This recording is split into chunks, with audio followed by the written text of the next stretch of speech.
Buenos días, estimados estudiantes de la institución educativa particular El Triunfo. Bienvenidos a esta semana número 5. Hemos hablado ya de la Ilíada y la Odisea, que pertenecen al primer periodo, el periodo jónico o arcaico, propio del siglo XII al 6 a.C.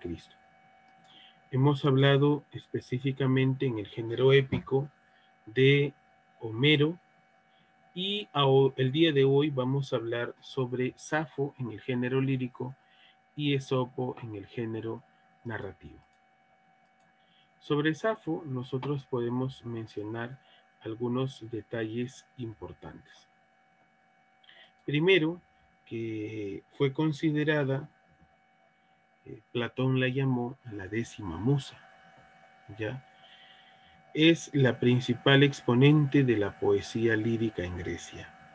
Fue la primera mujer que comprendió el arte poético, renovándolo, dulcificándolo, adoptando el poder para expresar sus ideas, ¿no? Y nació en la isla de Lesbos. De toda su obra, de 9 libros, más de 10.000 versos que ella tiene, solo tenemos en la actualidad 600 versos, ¿no? Hay que tener en cuenta que tiene obras de referencias históricas en las cuales habla sobre su origen y su parentesco, además de utilizar algunos recursos estilísticos. Ahora, recordemos que nosotros podemos hablar acerca de las musas, porque si Platón la llamó la 10ª musa, ¿dónde están las otras 9? Ahí están en pantalla. Calíope, la musa de la elocuencia. Está Erato, quien es la musa de la poesía amorosa. Clio, la musa de la historia. Polimnia, la musa del semblante sobrio, de la retórica. Melpómene, la musa de la poesía sacra. Euterpe, que es la musa de la música. Terpsícore, la musa de la danza. Talía, quien es la musa de la poesía bucólica, pastoril, y Urania, la musa de la poesía didáctica. Usted podría observar, cada una de estas musas tiene una trascendencia muy importante. Ahora, veamos. Aquí tenemos en pantalla la Oda a Afrodita. La Oda a Afrodita, usted sabe que una oda expresa alabanza, admiración, cariño. Tú que te sientas en trono resplandeciente, inmortal Afrodita, hija de Zeus, sabia en las artes de amor, te suplico, augusta diosa, no consientas que en el dolor perezca mi alma. Desciende a mis plegarias como viniste otra vez, dejando el palacio paterno en tu carro de áureos atalajes. Tus lindos gorriones te bajaron desde el cielo, a través de los aires agitados por el precipitado batir de sus alas. Una vez junto a mí, oh diosa, sonrientes tus labios inmortales, preguntaste por qué te llamaba, por qué pena tenía, qué de nuevo deseo agitaba mi pecho, y a quién pretendía sujetar con lazos mi amor. Safo, me dijiste, ¿quién se atreve a injuriarte? Si te rehuye, pronto te ha de buscar. Si rehúsa tus obsequios, pronto te ofrecerá lo mismo. Si ahora no te ama, te amará cuando no lo desees. Ven a mí ahora también. Líbrame de mis crueles tormentos. Cumple los deseos de mi corazón. No me rehuses tu ayuda poderosa. Dulce madre mía, no puedo trabajar. El huso se me cae entre los dedos. Afrodita ha llenado mi corazón de amor a un bello adolescente y yo sucumbo a ese amor. Una poesía melódica, una poesía retórica, una poesía con una interpretación muy importante, ¿no? Ahora, hablaremos de Esopo. Este personaje va a manifestar uno de los antiguos géneros literarios, ¿no? Más antiguo sobre todo, que en este caso es la fábula. Hablar de la fábula es que este texto tenía una finalidad didáctica, es decir, tenía una moraleja al final. Se le atribuye la paternidad a Homero, a Esopo, a Homero, a Esopo. Para variar, mejor se deja en el limbo, ¿no? Porque la existencia de ambos significa de que han tenido trascendencia. Por eso, muchos siglos después, se quedó en que Homero es el cantor de las hazañas, las gestas, las travesías de los héroes, y Esopo las debilidades humanas bajo el aspecto de los animales. Y desde ahí numerosas ciudades se han peleado su cuna, ¿no? Su natalicio. Aquí tenemos una fábula corta, ¿no? Una zorra miraba con desprecio a una leona porque nunca había parido más de un cachorro. Solo uno, respondió la leona, pero un león, un león. Entonces, la enseñanza contenida en estas breves piezas es moral. La prudencia, la moderación son las virtudes supremas, son estimadas de felicidad y el agradecimiento al trabajo. Tenemos aquí otra fábula titulada El perro y la carne, ¿no? Un perro estaba observando el curso y las aguas cristalinas de un río. Y se observó ahí retratado en el agua y vio que había un perro, pues observó que había un perro con un trozo de carne en la boca. Entonces él quiso apoderarse del trozo de carne que observaba en el reflejo y sin embargo soltó su carne y ésta se perdió en el río. Después él se quedó espantado porque ni quitó lo que se imaginó, el bocado falso, ni se comió el verdadero, ¿no? Entonces, ahí hay una máxima, otra enseñanza. Así suele suceder con el codicioso, quien pierde lo propio queriéndose aprovechar de lo ajeno. Tenemos ahora en esta periodificación el segundo periodo, el ático, clásico o el ciclo de Pericles. Este se va a destacar por la expansión industrial y comercial, la consolidación de las ciudades, los estados, la expansión militar. Y vamos a desarrollar la tragedia y la comedia. Yo creo que hasta ahí sí podríamos ir terminando esta sesión, porque tenemos que hablar bastante en el caso de la tragedia, ¿no? De Esquilo, Sófocles y Eurípides. Primero, mencionar algo de Esquilo. Él es el creador de la tragedia griega. Es el predecesor, va antes de Sófocles y Eurípides. Él luchó en algunas batallas, llevó a la escena, representó grandes ciclos mitológicos en la historia de Grecia, a través de los cuales reflejó la sumisión del hombre a un destino superior, incluso a la voluntad divina. Una fatalidad eterna que rige la naturaleza y contra lo cual los actos individuales son estériles, ¿no? Puro orgullo abocado al necesario castigo.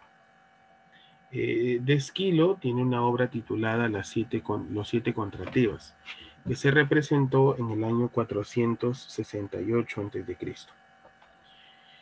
La muerte de dos hermanos, Eteocles y Polínice, sirve de argumento en esta obra, y es de notar que Esquilo, el primer personaje, el más interesante es la ciudad de Teo, ¿no? Por lo siguiente. A Polinices solo se le ve muerto y Eteocles no piensa en un solo momento en sí mismo. Piloto sentado al timón, como él dice, responde de la vida de los que se hallan en la nave. No aparece en ningún momento los 7 jefes coaligados, sino en las admirables relaciones que hace el explotador del rey. Lo que la llena de principio a fin es del terror, la piedad, el destino de Tebas por el incendio, el saqueo amenazado. También la vida, el numen belicoso, el espíritu de Marte, las palabras de Aristófanes, ¿no? Esta obra forma parte de una tetralogía que componía de Layo, Edipo y los 7 contra Tebas. La tragedia y la esfinge, que es un drama satírico. En el caso de la Orestiada de Esquilo, Es una trilogía. Tiene 3 partes, ¿no? Agamenón, las Coéforas y Euménides. Y se representó en el año 460 antes de Cristo.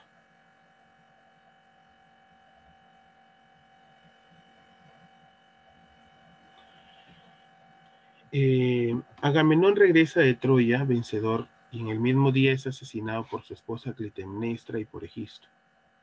Pasan algunos años y Orestes, quien es el hijo del asesinado, reciben la orden del oráculo de Apolo de vengar la muerte de su padre, matando en este caso a su madre Clitemnestra. Apenas se consume el parricidio, Orestes es perseguido por las furias y no haya reposo hasta que se purifica y expía su crimen. Primeramente en el templo de Delfos, santuario de Apolo, bajo la protección de Minerva, y luego por el juicio del Areópago, quien es entonces absuelto por los dioses. Poco después de decirse que la especie del numen cómico que un hombre del templo de Esquilo desplegaría los dramas que completaban la tetralogía, y solo sabemos que sobresalió en este género según lo atestiguan los antiguos, superando a Sófocles y a Eurípides. Una cosa en la que no podemos juzgar en la actualidad es que su musa no creía rebajarse dejando el trono grave. El tono grave, el acento levantado, para reír un instante de las sátiras y divertir al buen Baco. Hablemos ahora sobre Sófocles. Este autor es el poeta trágico griego. Se dio a conocer como autor trágico cuando en un concurso vence a Esquilo, en un concurso teatral.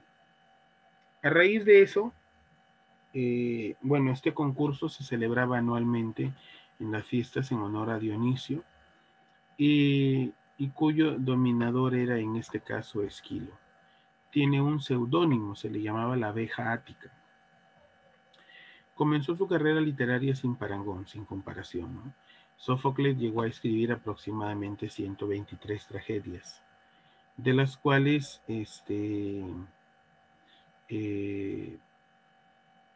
para los festivales, ¿no?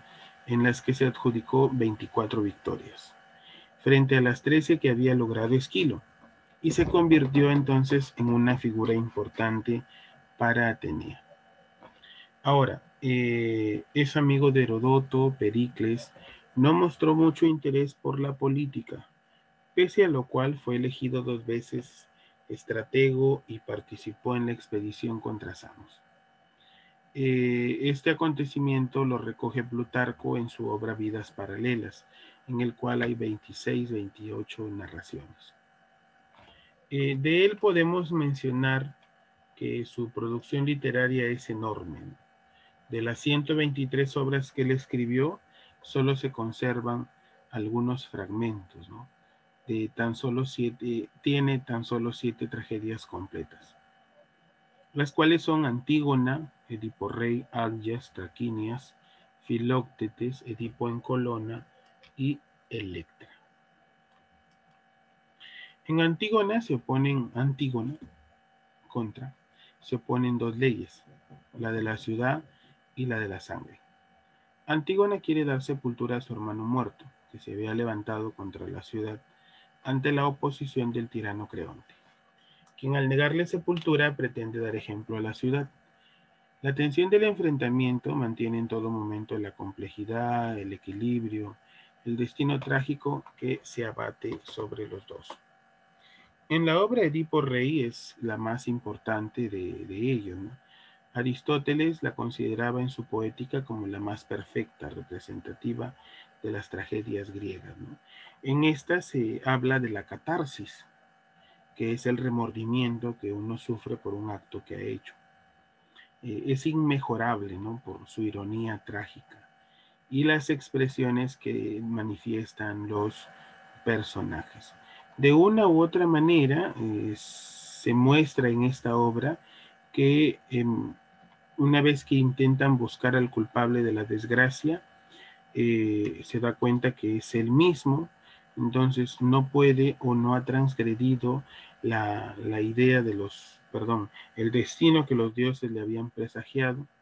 La ley no pudo ir contra la ley de la naturaleza porque ha matado a su padre y se ha casado con su madre, ¿no? Y esta obra sí o sí vamos a explicarla. A partir de aquí empezamos la próxima semana. Muchas gracias.